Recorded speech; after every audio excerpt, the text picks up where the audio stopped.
আজকে প্রথম রোজাটাও রইলি না। একবার জাগা না ভাই আর সোজা 10টায় জীবনে ভাই বাকি দিন থেকে আমি রোজা ভাঙ্গিও নাই কেলে কোনে থাকুম। আচ্ছা কিরে আজকে নদী তোর মুখ নড়ে সরে।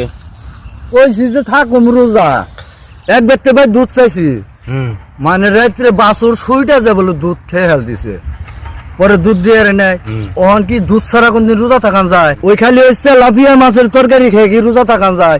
তুই যে কিরম রোজা থাকবি না তো আমার বোঝা শেষ। তুই কোনদিন তো থাকতে দেখলাম না, খালি মুখ না ভাই না না, কালকে রোজা কিন্তু শিউরি থাকুম আমি, কালকে থাকুম রোজা। বাইরে থাকবো রোজা।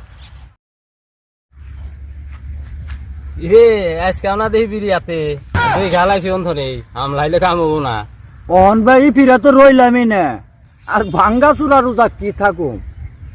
অন আল্লাহ যদি বাঁচে রাহে ওই আগামীতে 30টা দৈরাই করুম। আর ভাঙ্গা চূড়া রোজা ভালো লাগে না, 30টা না থাকলে ভালো লাগে না। হইলো তো বাহানা। এইরকম রোজা আইলে কথা কত মানুষ কত কথা কয়, যে বুসটা আমারে দিলি এই বুসটা আল্লাহরে দিস, তাই আর তোর রোজা থাকুন নেবো না। এই চাল বাহানা দিবি, এই বছর না ওই বছর, ওই বছর না ওই বছর, এইরকম না বহুত মানুষে করে। এরকম করতে করতে তার জীবন দাই গেল গা।